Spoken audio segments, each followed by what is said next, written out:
नमस्कार दोस्तों, आज हम आपको बताएंगे बहुत ही सस्ते में फ़ैन रिपेयर करना। तो ये देखिए, एक फ़ैन है मेरे पास जिसे मैं चेक कर रहा हूँ और ये चल नहीं रहा है। इसका कंडेंसर मैंने पहले ही चेक कर लिया है लगा करके।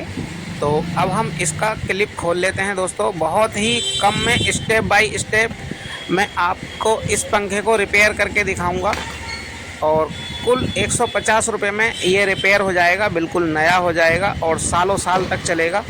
तो बने रहिए वीडियो पर। तो ये देखिए दोस्तों, इसका क्लिप खोल लेते हैं सबसे पहले। और इनके वायर आप याद रखिएगा, अगर आप घर पर खुद करें तो इनके वायर याद रखिएगा कि कैसे कैसे आप हटा रहे हैं, या फिर एक फ़ोटो खींच लीजिएगा जिससे आपको याद रहे। अब देखिए, ये 3 पेच हैं इसके अंदर लगे हुए। इन 3 पेचों को हम पहले खोलेंगे एक एक करके। इन पेचों को खोल लेते हैं और इन पेचों को खोलने के बाद फिर स्टेप बाय स्टेप मैं आपको बताऊंगा कि ये कैसे किस तरीके से ओपन होगा, इसके अंदर का स्टेटर कैसे निकलेगा। तो पहले इसको हम खोल लेते हैं और ये मैंने तीनों पेच खोल लिए हैं। अब इसको देखिए, नीचे किसी भी ज़मीन पर आप हल्के से इस तरीके से, जैसे मैं खोल रहा हूँ इस तरीके से आप मारेंगे तो ये आराम से नीचे निकल आएगा। और ये देखिए, हमारा पंखा खुल चुका है। इसी तरीके से आप भी खोल लेना, क्योंकि खोलने के बाद ही पता लगेगा कि स्टार्टर इसका ख़राब है कि सही है। अब हम इसको ओपन कर लेते हैं, ये आराम से निकल जाता है। आप भी इस तरीके से निकाल सकते हैं। और देखिए, ये जो इसका स्टार्टर है जल गया है। इस स्टार्टर को दोस्तों हम चेंज करेंगे, नया लगाएंगे दोस्तों। इसको सही नहीं करेंगे, पूरा नया चेंज कर देंगे ताकि ये बिल्कुल नए जैसा काम करे। ज़्यादा झंझट का हमें काम करना ही नहीं है, ना ही कोई जुगाड़बाजी करनी है। कुल 150 रुपये में हम इसको बिल्कुल नए जैसा बना देंगे। तो इस तरीके से दोस्तों आप भी इस स्टार्टर को निकाल लीजिएगा। जैसे ये नीचे चिपक जाता है तो आप पेचकस की मदद से ऐसे ही खोल लेना, जैसे मैंने ये खोला है। अगर आपका पंखा नहीं चल रहा है तो 2 वजह हो सकती हैं। एक है ये मेन कंडेंसर जो कि बाहर लगा हुआ होता है पंखे के, आप इसको चेंज करके दे सकते हैं। अगर पंखा आपका नहीं चल रहा है या फिर धीरे चल रहा है, हल्का चल रहा है, या उसमें कोई हमिंग आ रही है और वो चल नहीं रहा है, स्पीड कम हो गई है, तो सबसे पहले आप कंडेंसर को चेक कर लें, कंडेंसर चेंज कर लें दूसरा। और इसके बाद भी अगर आपका फैन नहीं चल रहा है तो मैं आपको बहुत सस्ती और अच्छी ट्रिक बताने वाला हूं। आप खुद अपने पंखे को ठीक कर सकते हैं, वो भी बहुत कम प्राइस में। बहुत सस्ती ट्रिक है दोस्तों। तो अभी आपने देखा कि ये पंखा हमारा जल चुका है, तो हम इसको आपको रिपेयर करके दिखाएंगे बहुत कम पैसों में। अगर आपका बजट नहीं है किसी मिस्त्री से रिपेयर कराने का तो इसको बांधने की जरूरत नहीं है, बिल्कुल ओरिजिनल तरीके से आपका रिपेयर हो जाएगा ये, और बहुत कम में। सिर्फ आपको जैसे मैंने खोला है उसी तरीके से खोल लेना है इसको, और इसको फिट करने की भी मैं आपको तरीका बताऊंगा जिस तरीके से मैं इसको फिट करूंगा। तो बने रहिए वीडियो पर। ये मार्केट में बहुत ही सस्ती मिल जाती है। आपको क्या करना है कि इस स्टेटर को, इसको स्टेटर बोलते हैं दोस्तों, इस स्टेटर को मार्केट में लेकर जाना है और सेम टू सेम लेकर के आना है। आप इसको ले जाएंगे तो दिखा करके ये मिल जाते हैं आसानी से मार्केट में। कॉपर का है तो कॉपर के बदले कॉपर का मिल जाएगा, एल्युमिनियम का है तो एल्युमिनियम के बदले एल्युमिनियम का मिल जाएगा, या फिर कुछ पैसे डालकर एल्युमिनियम का कॉपर में भी आप ले सकते हैं। तो ये कॉपर फैन है। तो हम चलते हैं मार्केट और लेकर आते हैं। स्टेटर हम नया ले आए हैं और ये देखिए कुछ इस तरीके का स्टेटर है। सेम मिला करके जो आप पुराना लेकर के जाते हैं उसी को सेम दिखा करके मिल जाता है। तो कुछ इस तरीके का ये स्टेटर हम लेकर के आए हैं मार्केट से। और अब इस फैन के अंदर ये मैं फिट करके दिखाऊंगा और इसके कनेक्शन करके दिखाऊंगा। इसको देख करके दोस्तों आप खुद भी असेंबल कर सकते हो उसको, स्टेटर को, पंखे के अंदर। तो चलिए फिट करते हैं और आपको बताते हैं इसके कनेक्शन वगैरह और कैसे ये फिट किया जाता है। जैसे ये 3 वायर हैं, इनको यहाँ पर सीधा कर लेना है ऊपर को इस तरीके से।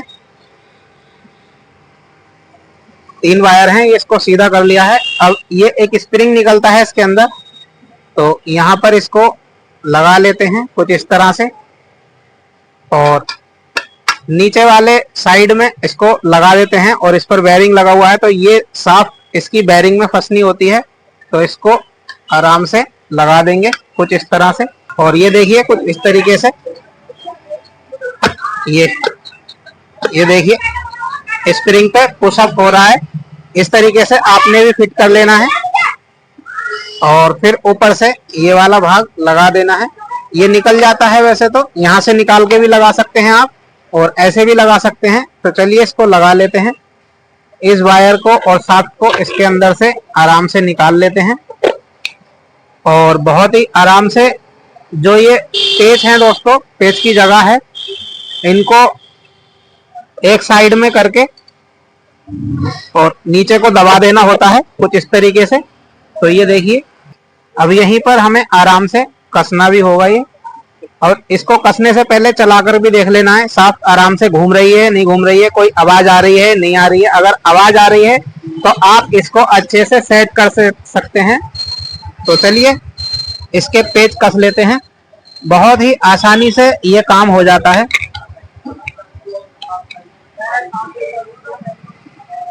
तो एक एक पेच करके आराम से धीरे धीरे कसना है, और सारे पेचों को एक साथ कसना है, मतलब 2 चूड़ी इसकी, 2 चूड़ी इसकी और 2 चूड़ी इसकी, इस तरीके से इनको कसना है। और इसको चेक करते रहना है कि आराम से सॉफ्ट घूम रही है या नहीं घूम रही है। तो ये देखिए फ्रेंड्स, कुछ इस तरह से आपने भी कस लेना है।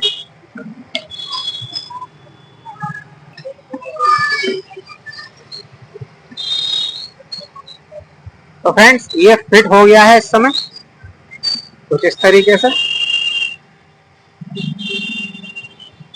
अब बारी आती है इसके कनेक्शन की। तो सबसे पहले जो हमने ये खोला था इसका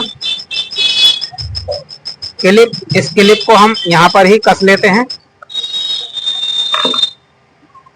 अब बारी आती है, इसको क्लिप को कस लिया है दोस्तों, बारी आती है इनके कनेक्शन की। तो इनके कनेक्शन कुछ इस प्रकार होते हैं। ये जो रेड वायर है दोस्तों, आपने पहले देखा होगा खोलते पे, या तो आप लिख लीजिए या फिर फोटो खींच लीजिए इसका कहाँ पर कौन सा वायर है, और नहीं तो आप ये जो रेड वायर होता है ये एक मेन पर रहता है, और ये जो 2 वायर होते हैं यहाँ पर ग्रीन दे रखा है, यहाँ पर ब्लैक भी हो सकता है। तो येलो और ब्लैक या ग्रीन पर ये फिल्टर के तार लगते हैं। येलो वाला नीचे जाएगा और ग्रीन वाला बीच में आएगा। कुछ इस तरीके से कनेक्शन आप कर सकते हैं। तो ये जो फिल्टर के कनेक्शन है, ये कंडेंसर है दोस्तों, इस कंडेंसर के दोनों तार एक येलो पर और एक ग्रीन पर हम लगा लेते हैं। ग्रीन की जगह ब्लैक भी हो सकता है आपके पंखे में, तो आप इस तरह से लगा सकते हैं, और रेड वाला खाली छोड़ देना है।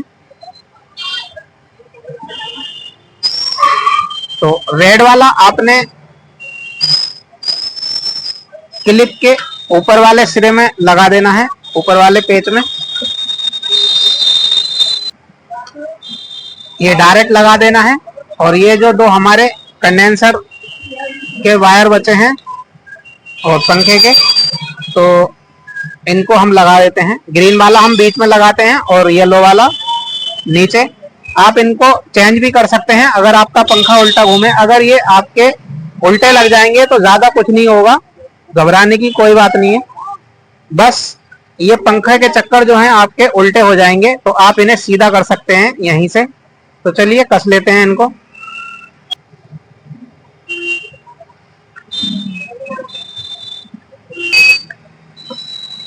तो फ्रेंड्स ये मैंने कस लिया है। अब इसको बारी है चेक करने की। तो वायर भी कस लेते हैं इसके अंदर।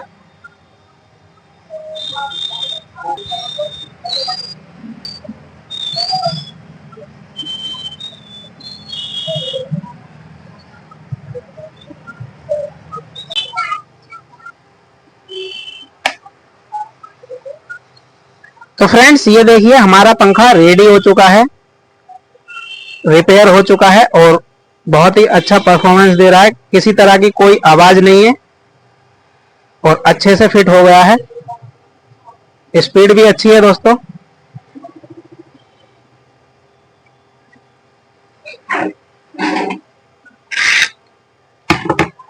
तो इस तरीके से आप भी अपना पंखा रिपेयर कर सकते हैं, अगर आप किसी मिस्त्री से नहीं कराना चाहते हैं, अगर आप खुद रिपेयर करना चाहते हैं।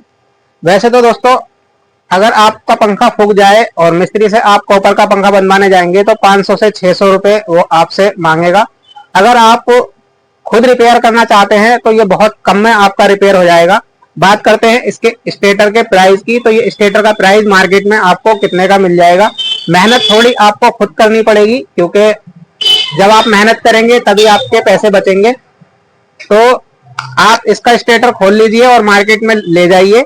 सेम स्टेटर आपको लेकर के आना है। एक बात और, सारे पंखों के सेम स्टेटर नहीं मिलते हैं। अगर आपको आपके पंखे का सेम स्टेटर नहीं मिल रहा है तो आप मिस्त्री से ही बनवाएं, वो फिर हाथ से बाइंडिंग करनी पड़ेगी या मशीन से करानी पड़ेगी उसी फूके हुए पंखे में। नया स्टेटर अगर आपको सेम नहीं मिल रहा है तो, अगर आपको सेम स्टेटर मिल रहा है तो दोस्तों ये एल्युमिनियम का आपको मिल जाता है 150 रुपए में एक्सचेंज करके, और कॉपर का है ये, तो कॉपर में आपको 230 से 250 रुपए तक में एक्सचेंज करके मिल जाएगा। तो ये आपका प्राइस पंखे में लगेगा। आप मुश्किल से 10-15 मिनट लगेंगे आपको इसको रिपेयर करने में स्टेटर लाने के बाद। तो आप इस तरीके से इसको रिपेयर कर सकते हैं। दोस्तों ये जानकारी आपको कैसी लगी? अगर ये जानकारी आपको अच्छी लगी हो तो दोस्तों वीडियो को शेयर करना और लाइक करना। चैनल पर नए हैं तो चैनल को सब्सक्राइब कर लेना। मिलते हैं ऐसी ही नेक्स्ट वीडियो में, तब तक के लिए नमस्कार।